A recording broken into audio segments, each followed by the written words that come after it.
အန်ဆန်ရဲ့အကောင်းဆုံး knockout 3 ပွဲ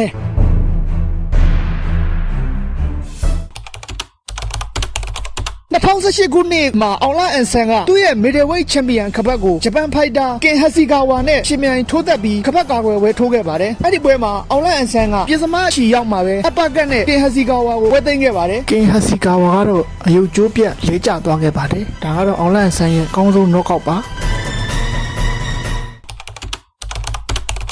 ဒုတိယမြောက်ပွဲကတော့ light heavyweight ခပတ်ကိုအောင်လအန်ဆန်နဲ့ heavyweight တန်းကဆင်းလာတဲ့ဖိလစ်ပိုင်ဖိုက်တာကြီး Brandon Vera တို့လူကြတာဖြစ်ပါတယ်။အဲ့ဒီပွဲမှာလည်းအောင်လအန်ဆန်က Brandon Vera ကို knockout နဲ့ပွဲသိမ်းခဲ့ပါတယ်။